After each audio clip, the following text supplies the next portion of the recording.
Controls locked. Gas off, switch off, controls locked.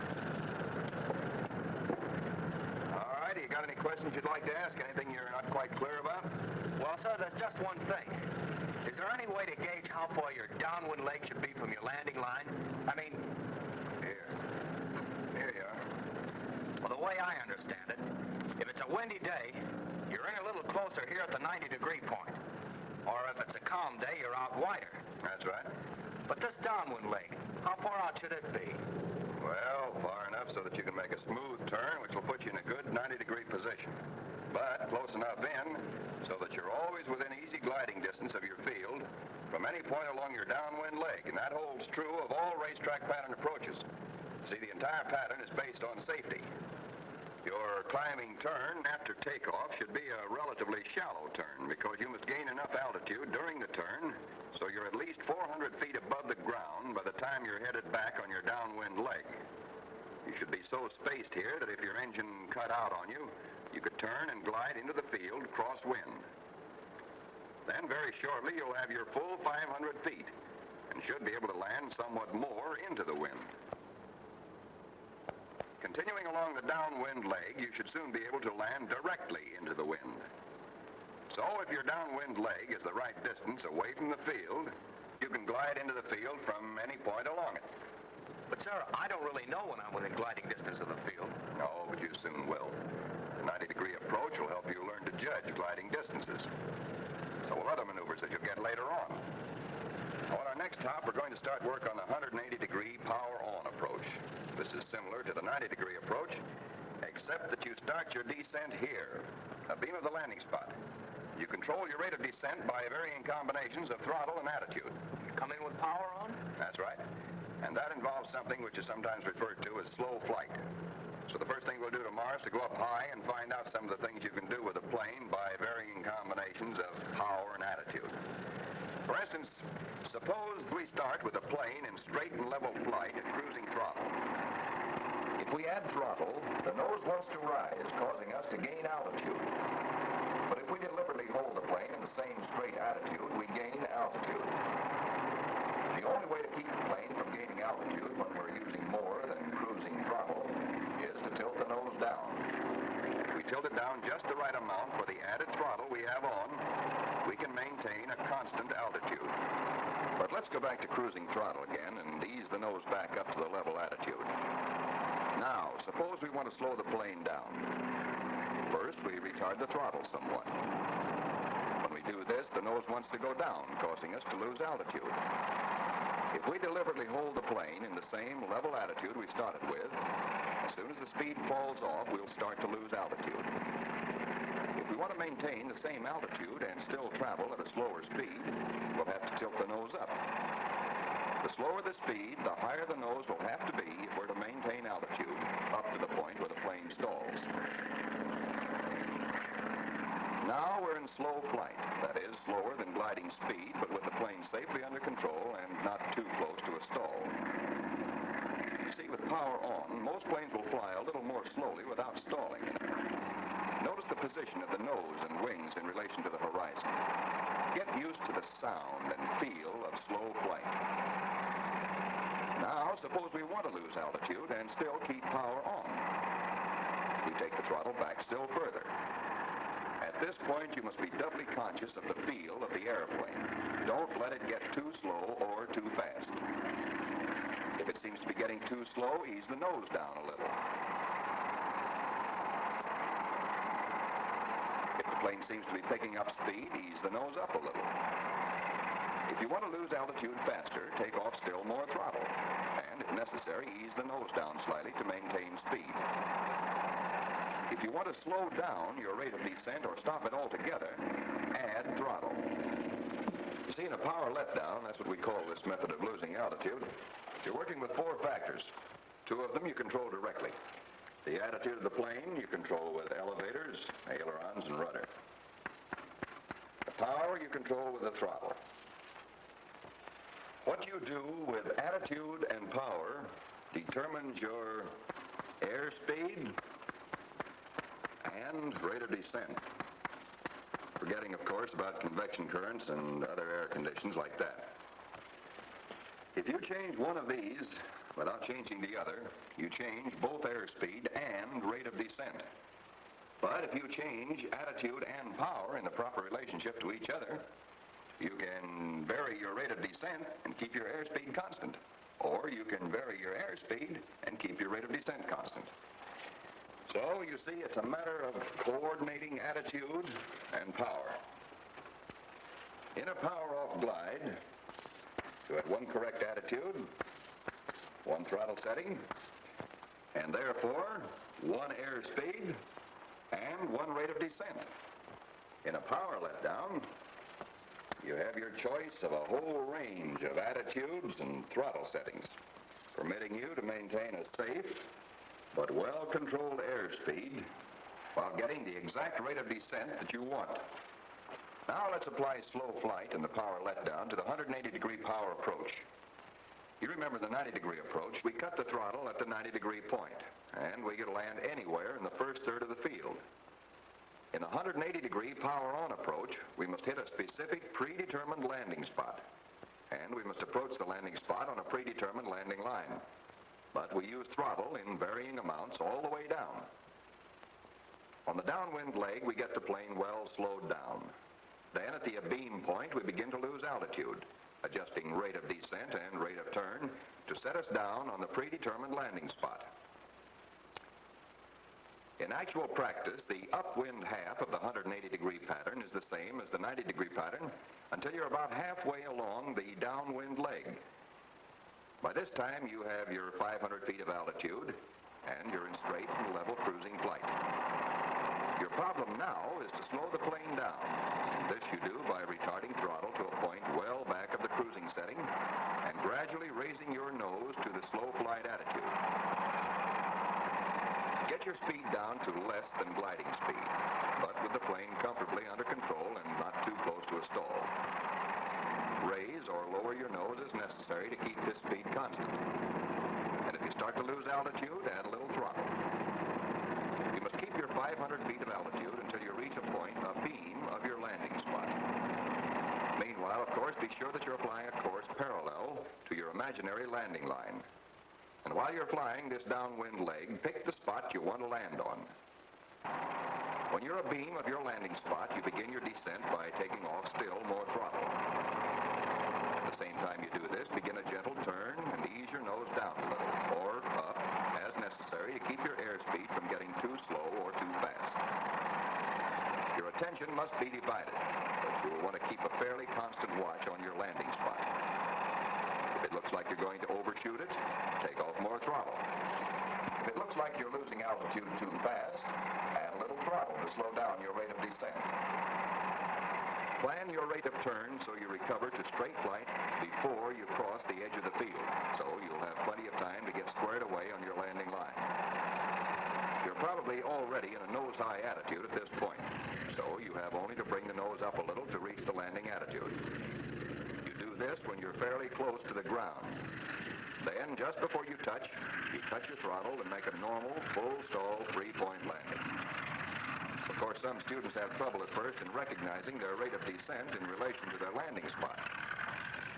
For instance, assuming that we're spaced out just about the right distance as we begin this approach, let's stop for a moment and look at our intended landing spot and the field from this abeam position. Imagine that this pad is your landing field. If it looked like this to you, you'd know you're pretty well spaced on it for the amount of altitude you have. If it looked like this, you'd know you were too close in for your altitude, in fact, almost directly above it.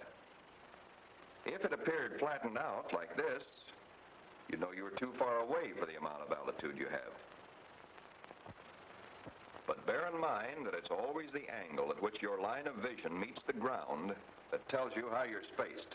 It's the way the landing field and the ground look to you, and not the relationship of your wingtip to the landing spot. If you use your wingtip for a reference, it'll fool you with every change in the attitude of your plane. So watch the landing spot and the ground and forget about your wing.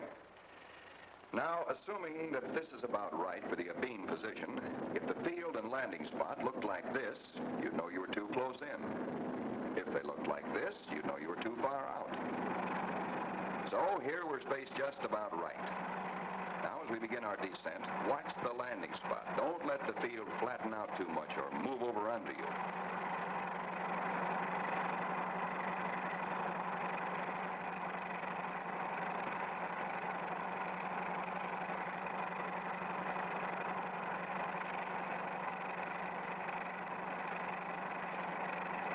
We get ourselves well spaced on the downwind leg and gauge our rate of turn and rate of descent so the field's apparent flatness is pretty much the same all the way down. Our approach should be a good one. And slight adjustments in throttle and attitude on the way down should make it possible for us to hit our intended landing spot without any trouble.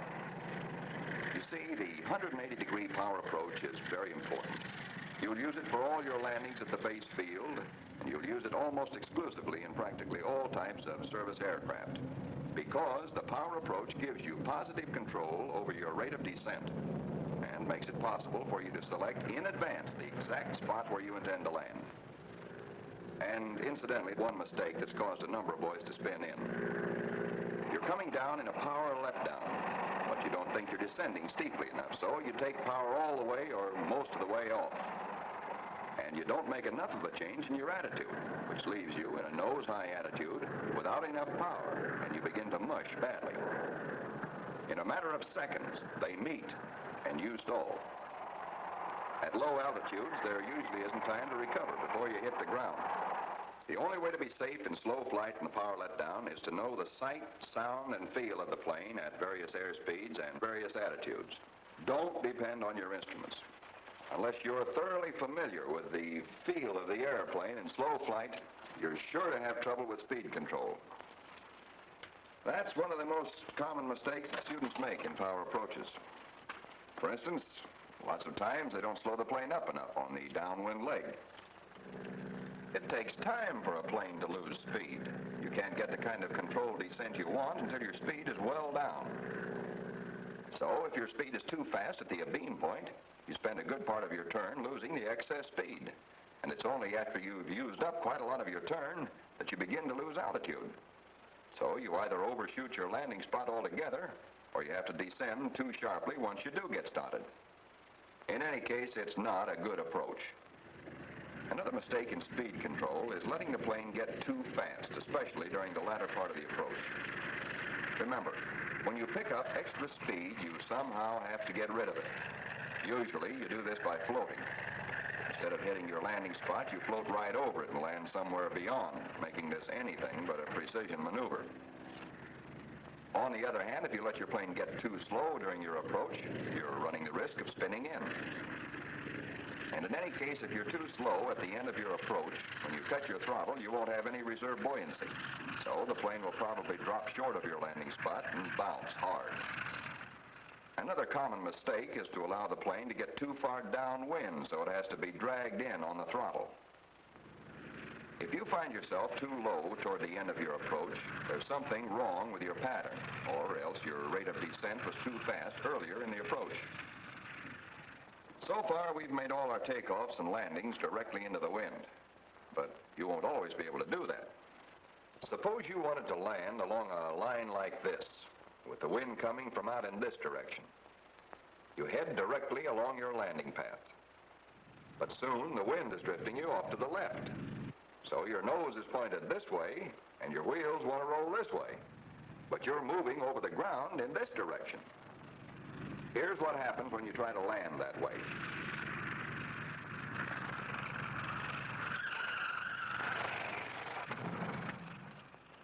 You already know how to correct for drift.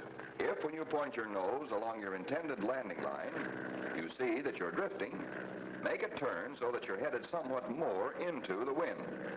You crab. That is, you use the drift angle method of correction. So your path over the ground corresponds to your intended landing line. But you can't land like this. You'd ground loop just as you did before. So, just an instant before you stall the plane and land it, you bring the nose around so it is pointed in the direction of travel. So you land with the wheels rolling straight along the direction of travel.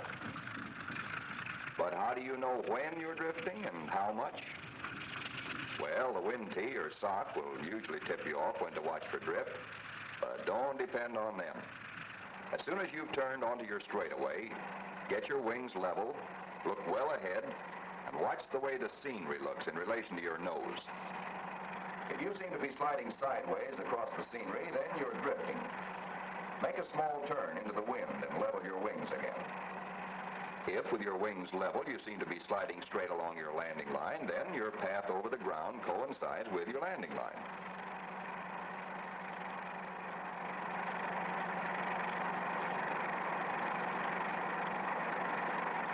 Then, just before the plane is ready to land, you skid it around with your rudder, so that when it touches, the wheels are rolling in the direction of travel. Your biggest problem will be to know just when to bring the nose around. Here's what happens when you bring it around too soon.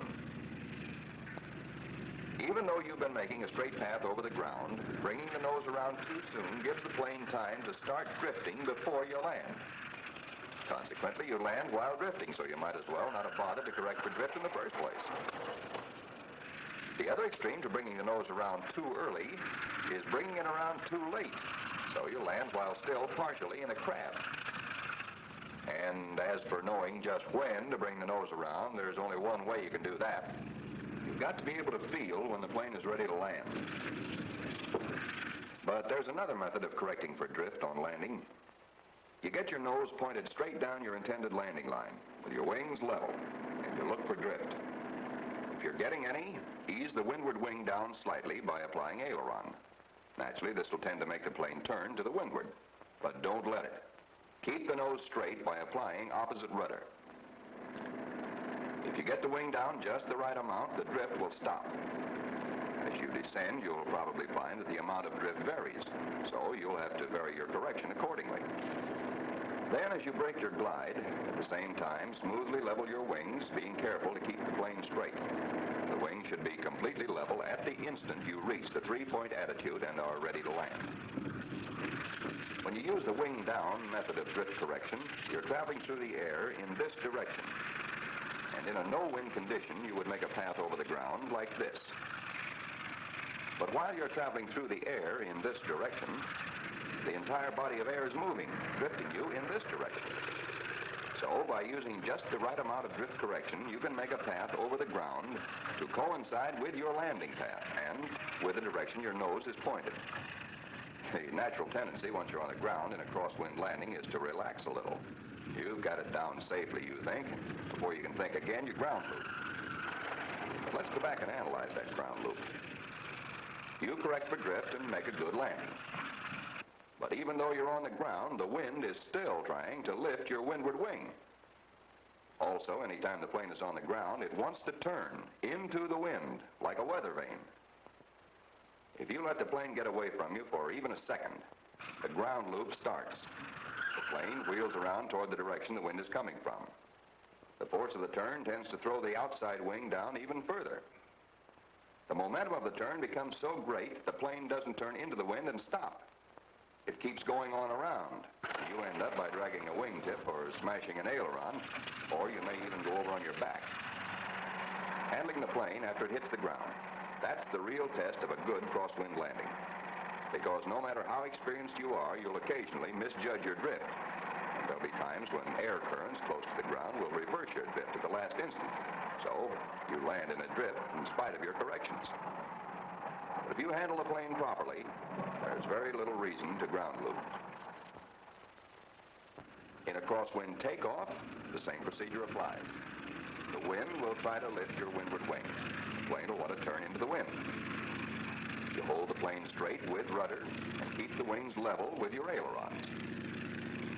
But there's another problem you'll encounter in a crosswind takeoff.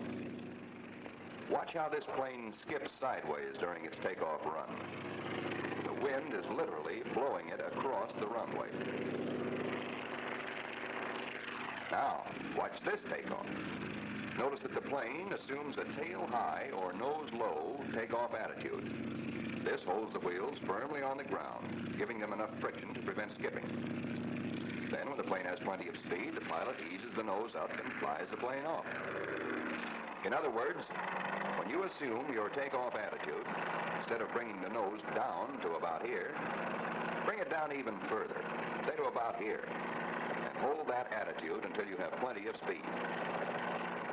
Then, when the the plane is ready to fly, ease the nose up and fly it off.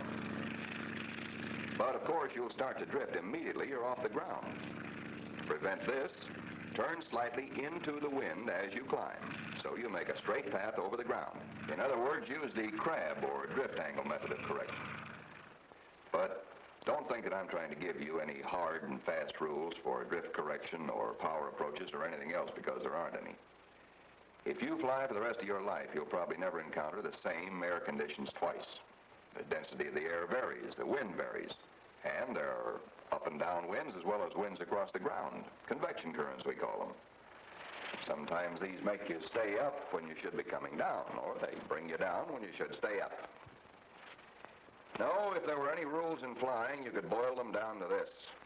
Learn to recognize what's happening to the plane, and then make whatever corrections are necessary to cause the plane to do what you want it to do.